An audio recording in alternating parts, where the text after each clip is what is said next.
So how are you today other than being in Adelaide? Oh, really good. I love being in Adelaide. I'm sitting here at the Hilton. I mean, we've been staying at the Hilton in Adelaide ever since the big day outs used to be on. This is where Yeah, the big party used to be. So it's a bit of a sentimental place for us. yeah. And it's still one of the few five-star hotels in the country you can still open the window, which is makes a big Nice. difference to me. I need a bit of air. Yes. So Well, it's nice. It seems like an appropriate place to do an interview like this. yes, yes, absolutely. You can see the Um, There's Adelaide out the window. You can check it nice, out there. nice. Still the same. That Yeah. same Adelaide does courtyard, not whatever. change. No, I really like Adelaide a lot. I know the only guy I know a few guys who live here. The Hilltops boys still live here and they love it. They're Yeah, Adelaide guys, but they just like how chill it is. So yeah. My I parents think are in most Adelaide. yeah. They're Yeah, like, okay, everyone stay away. Just like leave us alone, that sort yeah. of thing. Leave us to be Which is good. quiet and happy and Yeah. okay. So let's talk about the last two tours that you guys have had. They Mm. could have been a very much a sentimental, you know, dirge into your back catalogue, but I attended both and I didn't find it that way. So I attended the tour in the Key of J, which was such a lovely tribute to Janet. Oh, good. She's such I don't know the word for it, but she's such a person who doesn't look for that sort of accolades, and the fact that you can No. recognize that she had such a has such a huge contribution to your sound Yeah. and being Spiderbait. Yeah, absolutely. I mean, yeah, she had to be dragged kicking and screaming into that. We could see that. But I eventually, I sort of said to her, because she's a painter at heart, she's an artist Yeah, before she's a musician. yeah, And I said, imagine this is one of those books that you buy at the gallery bookshop that's a retrospective of all your work. And I yep, said, regardless of how the record goes or whatever, this is your body of work within the yep, context. And it's all the songs, you've written with me, stuff you've written by yep. yourself, stuff we've done together. It's basically any song that you're singing on, we're putting Hmm. on the record. And I was very determined that I wanted it to be a double album. Yep, Because at first she's like, "I will just do a little." I said, "No, it's got to be every single song." I think in the yep, end it was only one song we couldn't fit on the yep. vinyl, and so it's almost like if you retire tomorrow, you've got this, and look at all the stuff you've managed to do. And the other factor I really loved about it was listening to all those songs back to back. Like I did the order, and Hmm. the only prerequisite that when I did the order of the record was not to have any records repeat one another. So you're constantly changing records, Yep, changing years. And so it yep. gave it a natural flow of variation. And I'm like listening to all this stuff back to back. It just makes you fall in love with her voice even more. I know we've always been sort of famous for our Hmm. double vocal and stuff, but Yep. it just sort of brought it all together. And the shows were very emotional ones. And I Yeah, think they she was, were. yeah, I'm glad that thanks for saying that. And I think it's sort of kicked on. She's been doing some public appearances.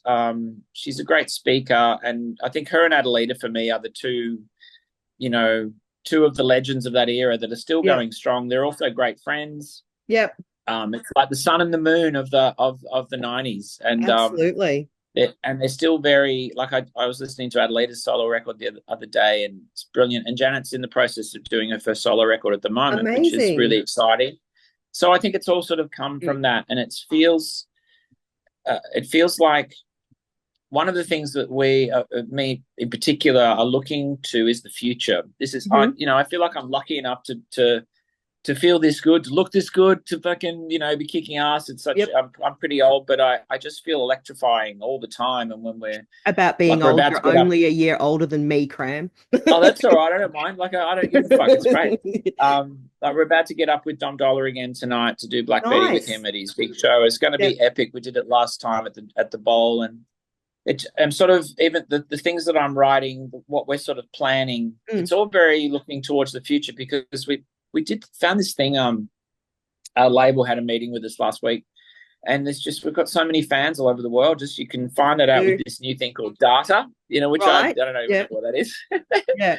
I think you have to own a computer to know what it is. But anyway, yeah, it just feels like there's so many Spiderbait fans. So we're going over to do our first European tour this year for a long, long time, and Hmm. we're playing in Germany for the first time. We've never, and Poland. So it feels very like the next phase of the great adventure is upon us, Yeah. and it's in I think in the concept of, as you discussed, those two shows, definitely looking into the past. Say with the Betty tour, Hmm.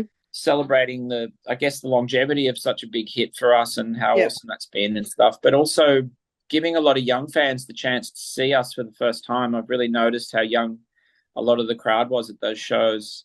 And there seems to be this intergenerational Yes. change with regards to our band, which is really great People, for any band and particularly for people, us. I was going to say people our age bringing Yeah. our kids, Yeah, exactly. Yeah. and those kids Awesome. have been raised on Spiderbait, being Yeah. played Yeah. by their It's mad. parents. So I Yeah. think that I've had a couple of discussions with a couple of other bands of, you know, who came up at the That same time era. that you Yeah. did, and they're just amazed. And then when you sort of point that parallel out, hey, the people who are Mm. coming to your gigs raise their kids listening to your stuff. Yeah. I So know it's mad, like, to think. I know when we did Black Betty with Dom last time, so it's a, it's a dance mm, crowd. It's everyone's up there for dancing, and yeah, everyone knew the song. And yeah, the response to us that we got, because we were right in set up in front of this huge sort of throng of fans, mm, that they're all calling out to me and stuff. Yeah, Kram, blah blah blah blah. It's always a surprise at how many people know who you are and know your music, beyond necessarily just the shows that you play and the, I guess, the usual demographic that you inhabit. This one of the hmm, weird things we found from the data that our label was telling us is that by far internationally the largest demographic for us is, I think, 23 to 27 or 25 to 30-year olds, that's which was a amazing. big surprise to me. I was really, and then maybe it's not so much like it, if you add that to the old school fans in Australia, it's a really nice mixture of humans. I really like Yeah, the the mixture of people. I really noticed that at all the shows we play. So it's really cool. yeah. I'll tell you a story that when I was interviewing Tim from Screen Feeder, uh, Yeah, about I'm the editor of our magazine here, yeah, and this young person who was about 19, I had found this new band. They're yeah. amazing. And it was from Screen Feeder's last release, their single where Wow. Kelly's in that cartoon video Yeah, clip. And he's like, yeah, this is it. And I'm just like, honey, they've been around for a while, and I'm glad that you love them because I love yeah. That's so them good. too. Yeah, And I told Tim, and he was just like, that is amazing. That is yeah. such an amazing thing to hear. Well, it says a lot about the music. I mean, Scream Feed is a great example because Tim and Kelly still sound exactly the same as they did when they Hmm. were 19. Like, to Yep. me, their voices, their songwriting is stronger than ever. They're Yep. one of the great Australian bands. And Janet and Kelly have been old friends for so many years. Yep. And Kelly has actually filled in for Janet a couple of times when it Yeah. shows, particularly around COVID. We had a few things happen in COVID where, you're not sure if you're ever going to play again. So you get offered this Mm. show, and if someone can't do it, you might get a. I mean, we got Davey Lane to fill in for Whit once, and we got Kelly to fill Yep. in for Shannon. It was awesome. It was so fun. Yep. And Davey was like, "Oh, I can't believe I'm playing Spider-Man. This is Yeah. sick." He just loved it. Yeah. And Yeah. and playing with Kelly was really great. We had a great time. So, but I think that thing of that discovery you talk about with them, it's like they've obviously discovered the band on the love of the music. Yes. So that whether how young they are, how old they are, what they look like, where they're from, that's all kind of secondary information. Yeah. The music itself, and I really believe that age actually doesn't mean anything. Agreed. If you're energized and people love your music, they might get into you even more if you're 60. They Yep. might be like, "This is sick. This guy's awesome." And guess what? Yep. He's.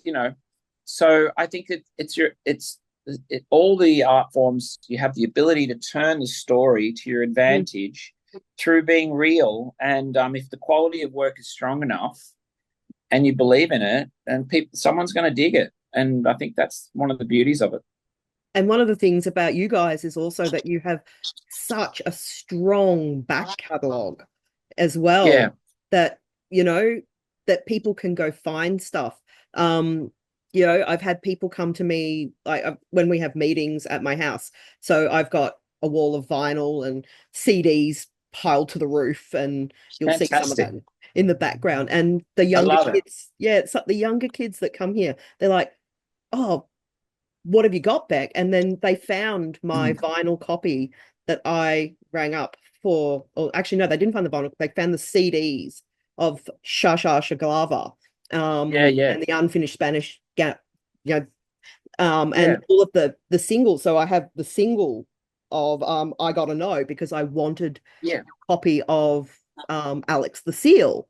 We've got Um, Alex the Seal on it too, the yeah, Triple and J they're like, recording. Yeah, yeah, and they're like, I know. Beck, you've got Yep. all of this stuff. What is this? I Yeah, didn't know I you know. like this stuff. It's like, guys, remember how Yeah, old I was there for this? yeah. It's funny too because I think like my daughter's the same.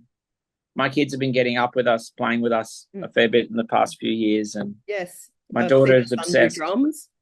Yeah, my son's a drummer, and my daughter plays cello, and Hmm. she's obsessed with records now. So I was just in Sydney yesterday, and we came to Adelaide, and I was taking her to record shops, and she's bought all these records, and she just loves there's something about the tangibility and the ownership of the Yep. vinyl copy that Hmm. I think this generation really loves, because they're just, everything has been sort of, it's accessible to them Mm. online. You go through whatever streaming service or whatever it is, or you buy it, but it's not quite the same as holding it in your hand, opening it up, and it's just great to see that thing. And she's getting a pretty good collection now, and it's just vinyl is, I mean, it's the oldest form of recorded music, I think, that you Yeah. can get. I mean, Deutsche Grammophon, I think, is well over 100 years old, Hmm. maybe even 150-year-old, the oldest record company in the world. Like, and you can play an old Deutsche Grammophon record and it sounds like a record. So it's the Yep. same thing. I think there's something about that. And if those kids grabbing onto those CDs at your place, it's exactly the Yep. same thing, because there's something really special and unique about the tangible object. And I Absolutely. think it makes the music sound better. And opening up that gatefold and seeing Yeah, everything big as and in my opinion, how it yeah, should be, rather yeah. than sort of having Well, to scratch through something on Spotify. yeah, no one loves it more than bands. Like, Mm, Spotify's been great for us, and they're really mm, nice. We've had a lot of success, but I don't use it at all. Like, the only streaming thing I use for music is YouTube, yeah, and that's just like me. That's like the equivalent of going through an old box in the shed, going through old videos or yeah, records.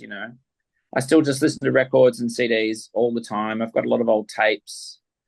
And one of the reasons I like it is there's a lot of stuff on records and on analog systems that you can't mm. get on streaming services. They don't exist. A lot of punk You albums. might have a classical record. Like, I love swing and I love jazz. So Mm, I've got this record I bought in a record shop in Hobart.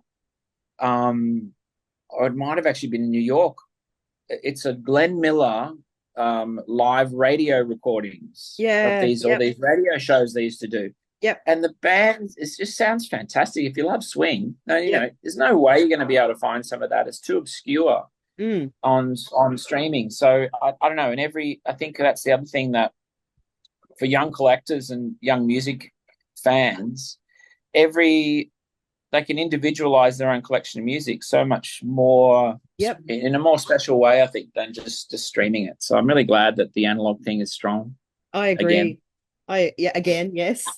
Um, so shuffling into that sort of thing, I'm actually, as you've worked out, I'm old enough to have actually called or go to order your records. So Oh, wow. with that shifting with this shifting landscape, you guys seem to have adapted better than nearly a lot of Australian bands who kind of they're finding their way back up now, whereas you've kind of maintained that even keel the whole way through. Is that from adaptability, or do you think it's just because your product is absolutely universally timeless, I guess? I don't know. I think one of the things is our live performances are a huge factor about why we're still such a big successful group. Um, and I don't know. I think us live is a bit different than a lot of other bands, particularly in the current way where there's some fantastic bands around and there's some great songwriters and songs, but everything to me is very controlled. Like it's like you're not leaving anything to chance, whether Hmm. it's the production side of things, whether it's the whereas I go into a show, even though I've got the set list, but with this style of music, you can just make it up to go along. There's a madness to it in a way. I mean, sometimes we might play a bit crap, but most of the time we played pretty well. So, and then I noticed like when we did our shows last year, um, we did 2 nights at the Forum in Melbourne, and we decided to record those nights and film one of them for our first, I guess, feature film kind of like style of a live show. We've never done that before. Yeah. So we got these filmmakers in, and watching it back and listening to it back recently, I was really blown away. I was like, this is awesome. Like, holy shit, Hmm. because I'm always reluctant to listen to myself or watch myself. I feel like Yeah. it makes me feel very self-conscious. But I was really blown out, and the version of Black Betty we did at the end is absolutely epic. It's like fucking hell. And it's like, wow, just three people making this sound is pretty epic. So I would think that our live performance has had a bit to do with that. And also our manager Fiona has been really instrumental in, she's just so up to speed with what's going on. Like Hmm. we were never really big on socials and stuff. Yeah. I'm a very introverted person. I like to be left alone, Yeah. when I'm not on stage. And so we employed a company called the Annex, and a dear friend of ours, Eleanor, who works there, to do a lot of our socials, and we've become Hmm. a lot more engaged in that world. And I think it's that has been really helpful to Hmm. connect with fans and connect with people. And then I think there's the music itself. It's advantageous in a way when you talk about a back catalogue, when you have two really prominent singers that are so different. Yeah. Enables you, I guess, musically to have a bit more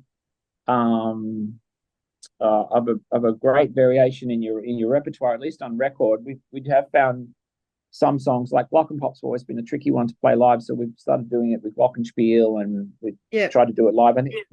Which went down really well at the shows, but I think the best version we ever did was a show we did a one-off single show at the Forum a few years ago before COVID, and we got Ash Naylor to come in and play an extra guitar. We got my friend James Fleming, who plays keyboard in Arc, Hmm. with me and David Lane and Mark and Darren.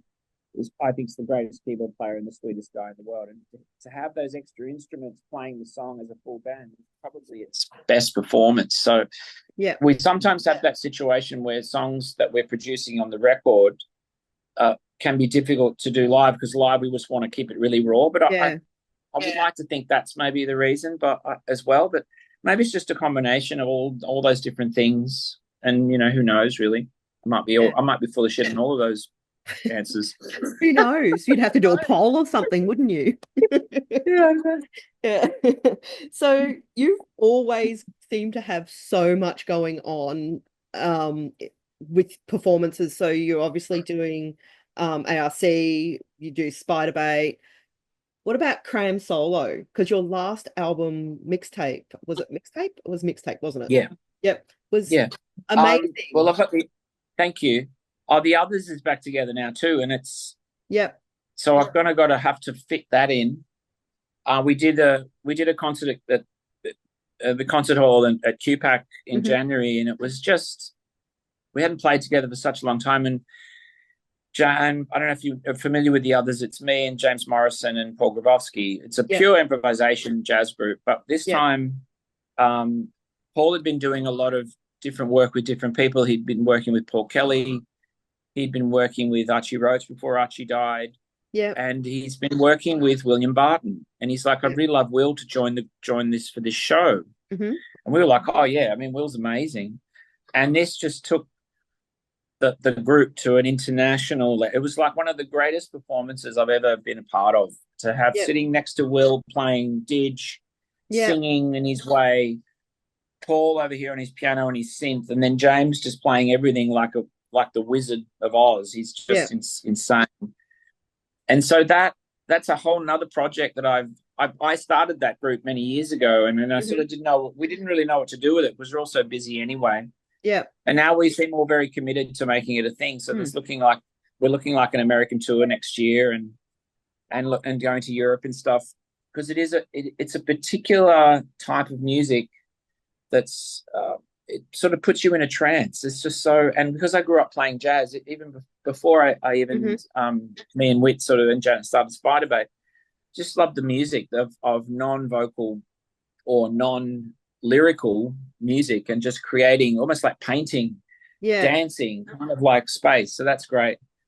And I've been also working with another singer called Monty Brando, who I've written a lot of stuff with. That is really amazing stuff, like really cool. So I've been working with Monty for a number of years, and I'd always wanted to do a project where it was kind of like the Eurythmics, where I just write music and then give it to a singer who's a friend who I think is awesome and see what they come up with.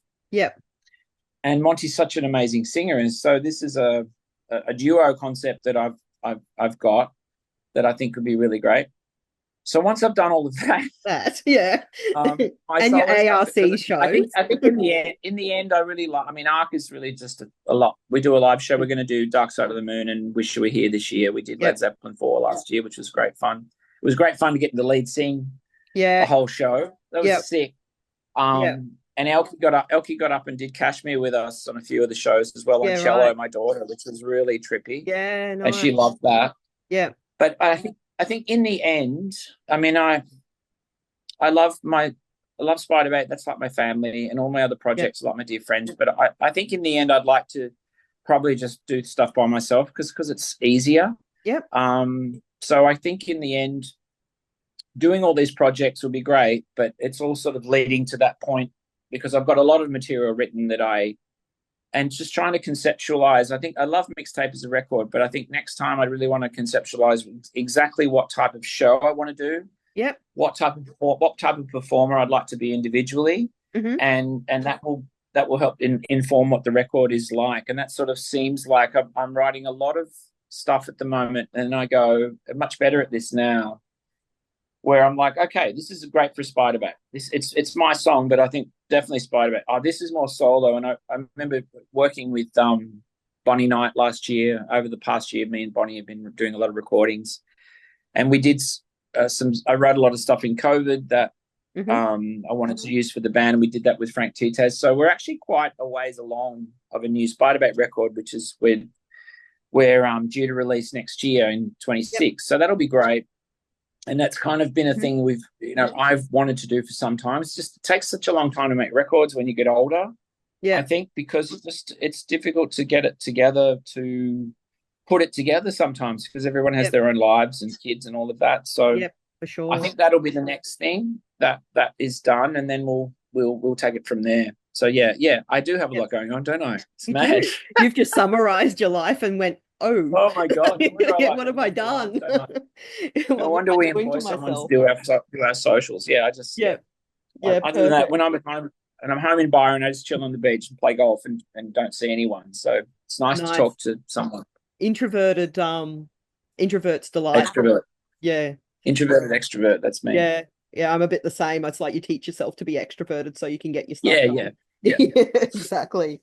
So the next thing I guess we talk about is Lookout Fest. I'm stoked. So exciting to have that as the next run.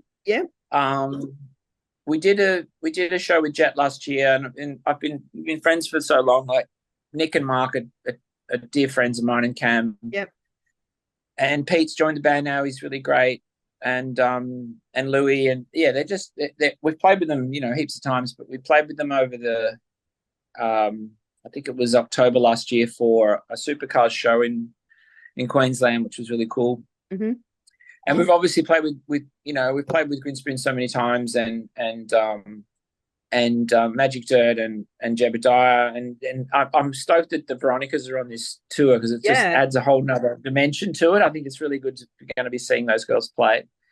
So it feels like one of those old school festivals, and I just can't wait. I think we're really excited to be doing it, and just coming up really soon. Like, it's only like, I think a week and a couple of weeks away, the first show. So I'm going to cut loose and go nuts. I think I'm pretty sure that's what's going to happen. So we'll see how we go. Look,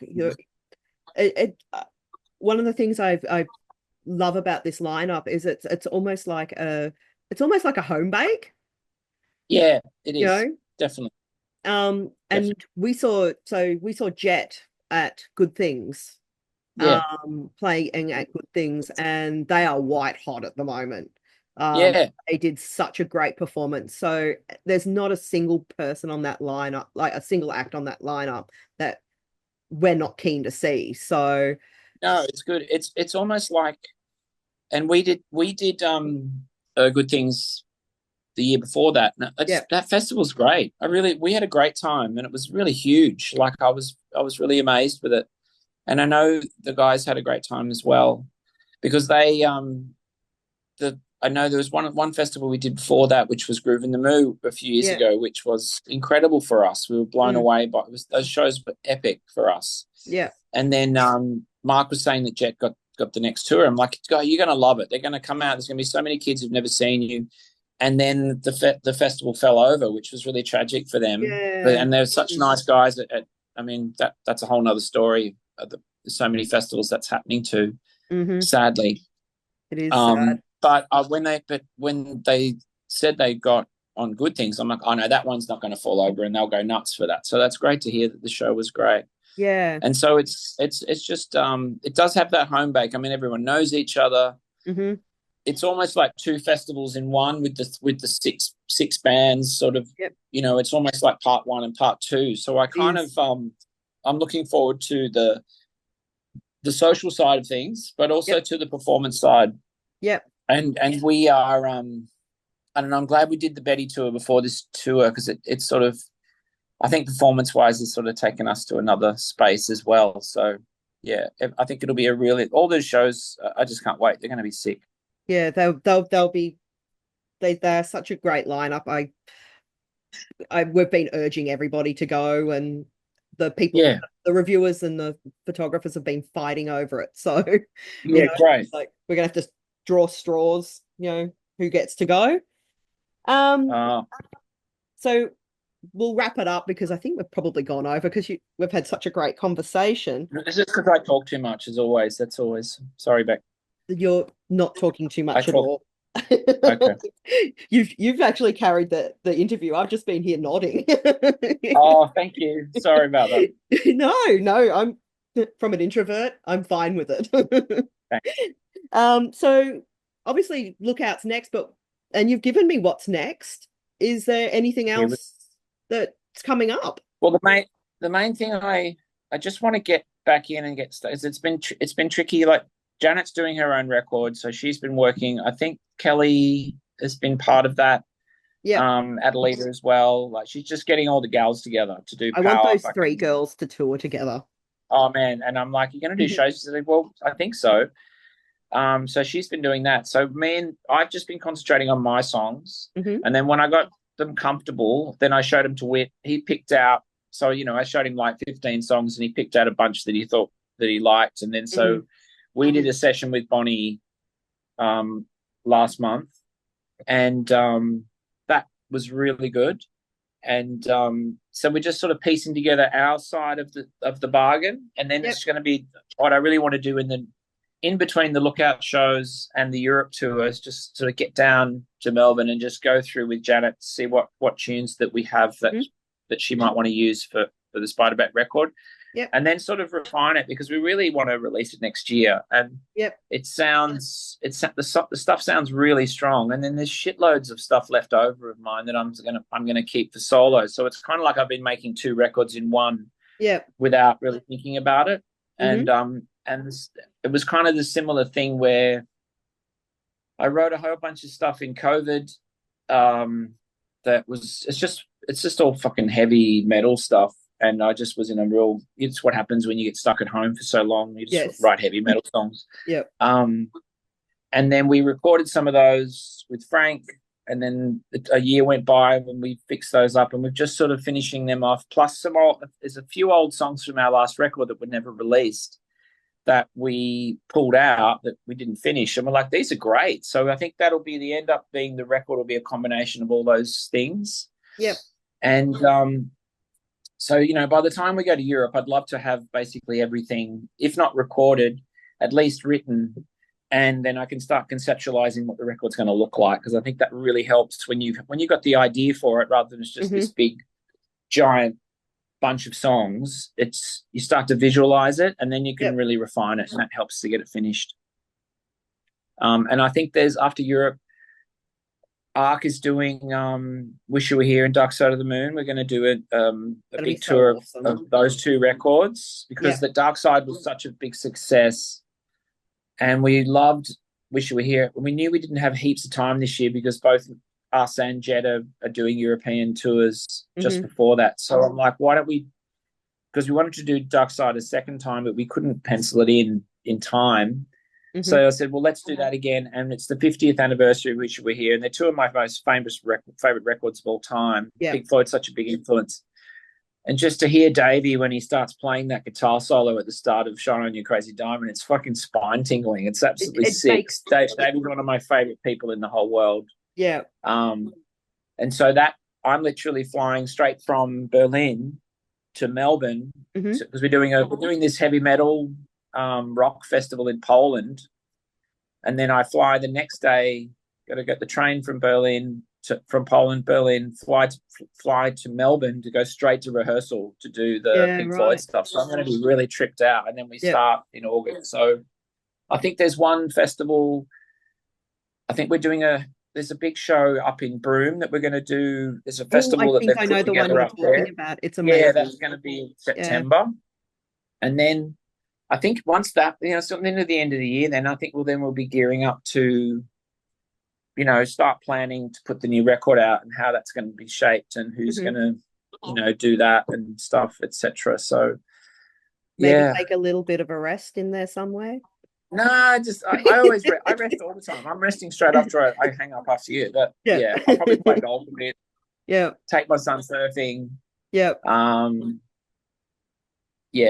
It's so many things to do, but just having fun. So looking forward to Dom tonight. It's going to be sick. And awesome. On we go. Looking forward to Lookout, though. I think it really will be really special fun. Yep. Well, thank you for talking to me today. I've had a wonderful conversation with you, and I hope we get to do it again at some point in time. All right. Have a good day. Enjoy Adelaide, and we'll see you at Lookout. Thanks a lot, babe. See ya.